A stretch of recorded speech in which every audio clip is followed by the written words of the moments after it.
Over to some development in Burundi. Voters in Burundi have overwhelmingly approved a new constitution, ushering in changes that could let the president stay in power to 2034. Yes, you heard me right. The Electoral Commission says 73% voted in last week's referendum in favor of amendments extending the presidential term from 5 to 7 years and allowing President Pierre Nkurunziza to seek 2 more terms beginning 2020. Now, according to Electoral Commission body, 96% of the 4.7 million registered voters cast ballots last Thursday. Rights groups said campaigning and the vote itself took place in a climate of fear and intimidation. The government had denied the vote will be anything but free and fair. The United States on Monday criticized the referendum as being marred by a lack of transparency and voter intimidation and condemned the government's decision to suspend media outlets.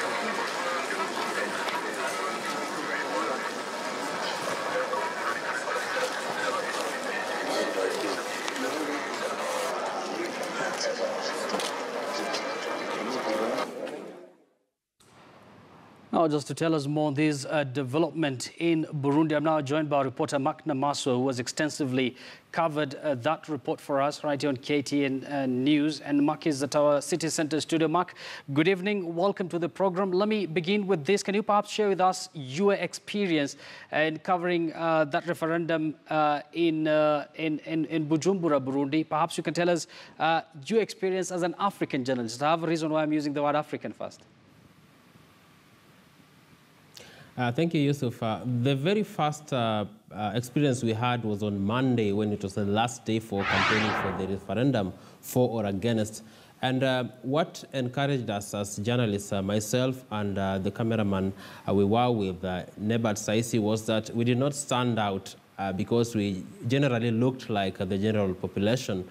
And another interesting aspect that we realized that when we attended the rally, especially that one for the ruling party, CNDD-FDD in Bujumbura, was that we could get the language as Luyas. Generally, Kirundi is closely related to Luyas, so we could get exactly the meaning of what they were saying. And most of the people that were speaking during those rallies were coming out with an anti-colonial stance, speaking against the Belgians and the colonialists, saying that the referendum is something they're looking forward to that will free them from the influence of outsiders, especially the Belgians. And we did not experience so much, let's say, hostility because, first of all, we did not stand out. And secondly, we were privileged to have some guides who were fairly well placed in the society. But again, looking at the general population, speaking to the people there to tell us exactly what they felt about the referendum. Others were jubilant about the referendum, saying that it's going to set them free from external influences. But others were a bit cagey about what they were going to tell us. Of course, we noted that the population did not really they were not as free as the Kenyans you'd meet on the street to tell you exactly what they felt, but you could tell they had some sentiments that they wouldn't really tell you directly unless they really trusted you. Yes, Mark, and that informs the question of freedom. And I'm sure as much as you've said nobody interfered with your job there, that cannot be said of foreign media outlets. I understand that just a few days before the referendum itself, they were banned in Burundi. Perhaps can you give us the context in which this referendum took place? Now, looking at what happened in the run-up to the referendum, we had seen reports by the Human Rights Watch. We had also heard what the opposition leader, Agathon Rwasa, had to say.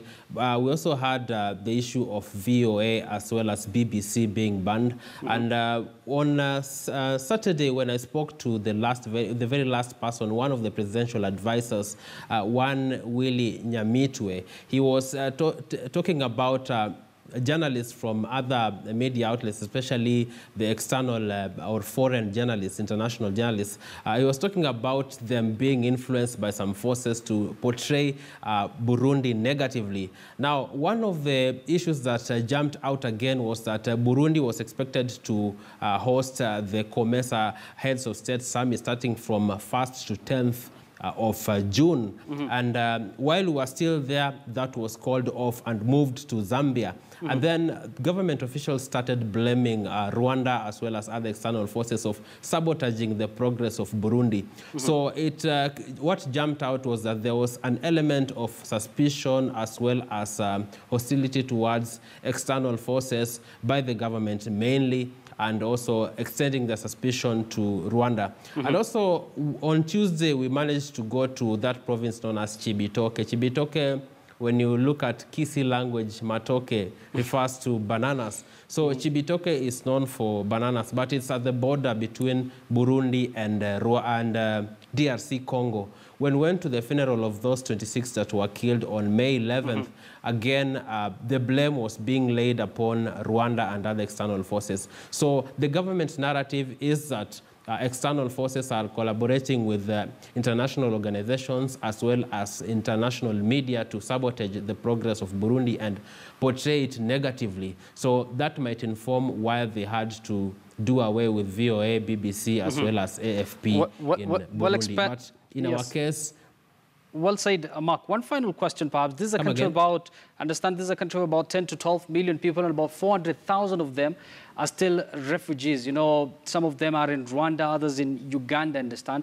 Perhaps can you tell our viewers what this referendum really means for the people of Burundi? And is it, has Nkurunziza made it openly that is going to contest come 2020, as much as it's widely expected that is going to contest for the top seat?